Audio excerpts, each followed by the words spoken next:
होता है। पर संबित पात्रा, मेरा सवाल आपसे ये कि शरजील इमाम पे हमने बहुत बारी बहस करी। शरजील इमाम क्या इस देश के मुसलमान को रिप्रेजेंट करता है? वारिस पठान क्या इस देश के मुसलमान को रिप्रेजेंट करता है? ये सवाल आपसे।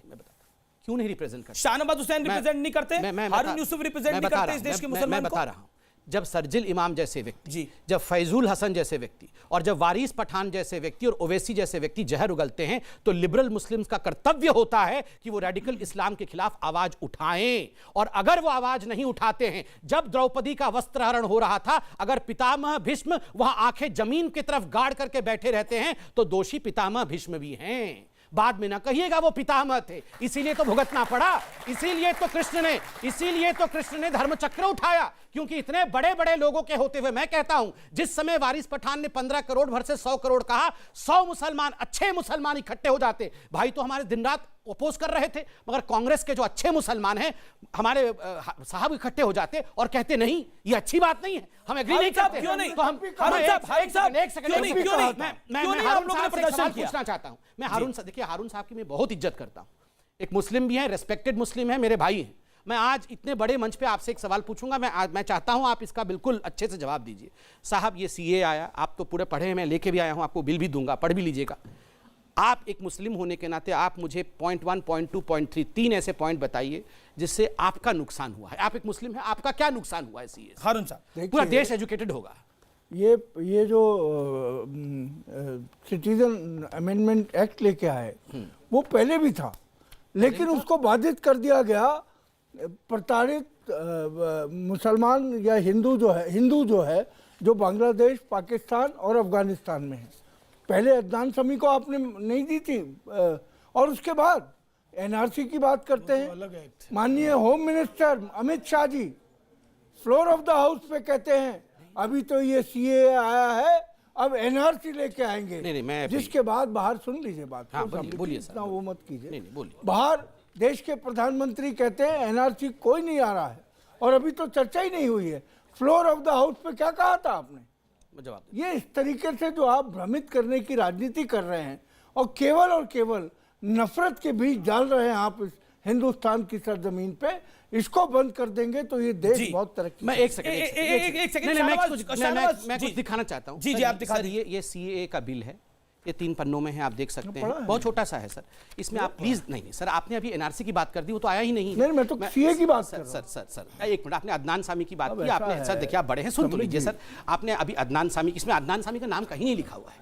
आपने एनआरसी की बात की, इसमें एनआरसी नहीं लिखा हुआ है। मैं सर इसमें आप प्लीज लीजिए, इसमें बताइए सर, एक लाइन बता दीजिए, क्योंकि यहाँ लोगों की जानें चली गई हैं, 50 लोग मारे गए हैं। मैं नहीं सर, कहीं नहीं था, मैं जानना चाहता हूँ सर, इसे कहाँ मुसलमानों के खिलाफ कि परसिक्यूटेड मुसलमान को हिंदुस्तान के अंदर नहीं लाया जा सकता, ये नहीं था पहले के जो सिटीजन नहीं है, परसिक्यूटेड मुसलमान नहीं आ सकता हिंदुस्तान में। नहीं, मैं तो आपसे कह रहा हूँ क्यों चाहिए आपको परसिक्यूटेड? नहीं, आपको पाकिस्तान के मुस्लिम इंडिया में क्यों चाहिए? आप एक बात समझे। नहीं, मैं साहब से पूछना चाहता हूँ, इनको पाकिस्तान के तथाकथित परसिक्यूटेड मुसलमान हिंदुस्तान में क्यों चाहिए? क्यों चाहिए? नहीं, ये तो आपने एक रास्ता तैयार किया क्या? और सबक सीखा आपने असम से, जहां पर जब एनआरसी कराई गई सर, समझा नहीं पा बाद आचार्य जी हो सकता है समझाएं, लेकिन मैं शाहनवाज हुसैन, आखिर क्यों है विपक्ष को आप पर विश्वास नहीं है? क्योंकि आप भी सदन में रहे और सरकार में मंत्री भी रहे, सर विपक्ष को आप पर विश्वास क्यों नहीं है?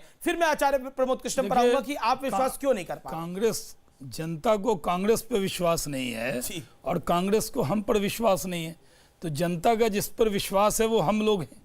संबित पात्रा ने साफ तौर पे कहा कि हिंदुस्तान के जो मुसलमान हैं वो 2 आंखें हैं, यानी हिंदू और मुसलमान। हमारे प्रधानमंत्री ने कहा, हमने कहा, सब लोगों ने कहा, लेकिन कांग्रेस पार्टी के नेता आड़ पाड़ की बात क्यों करते हैं? मैं यही कहता हूं कि आप कम से कम आपको कोई और तरीका अपनाइए, किसी के मुसलमानों से किस बात का बदला ले रहे हैं ये बताइए। शाहनवाज हुसैन पर विश्वास नहीं है, उनकी पार्टी पर विश्वास नहीं है, डॉक्टर संबित पात्रा की पार्टी पे विश्वास नहीं है, उनकी बात पे विश्वास नहीं है। हरीश साल्वे तो बहुत बड़े वकील हैं दुनिया के माने हुए। केपी साल्वे साहब आचार्य प्रमोद कृष्ण वो भी कह रहे हैं कि मुझे बता दीजिए क्या तकलीफ है। हमें इन पे विश्वास है, तुम पे विश्वास नहीं है जी। अच्छा, मुझ पे नहीं है। जो झगड़ा है ना इस देश में वो सबसे ज्यादा कराने वाले आप हैं। अच्छा, आप दूसरी बात सुनिए शाहनवाज साहब, सुनिए, नहीं इनको सुनिए, कहना है। नहीं इनका मतलब ये नहीं कि अमीश देवगन, अच्छा, अमीश मैंने देवगन कहा एक कि देशभक्त इनको- पत्रकार है, लेकिन टोटल मीडिया पे मेरा सवाल है। दूसरी बात, अभी शाहनवाज भाई ने कहा कि देश की जनता कांग्रेस पे विश्वास नहीं करती। अब पहले कह रहे थे कि कांग्रेस के कहने पे देश की जनता आग लगा रही है, दंगा भड़का रही है। देश की जनता- एक बात बताओ ना, जब देश की जनता कांग्रेस पे विश्वास ही नहीं करती तो कांग्रेस के कहने से दंगा कैसे कर रही देश की जनता? ठीक है, अब संबित पात्रा जी ने कहा कि साहब भीष्म पितामह खामोश बैठे रहे। भाई भीष्म पितामह बेचारा क्या करेगा, वहां तो बहुत से शकुनी मौजूद हैं। वो तो है अभी ही। शकुनी कहां पर?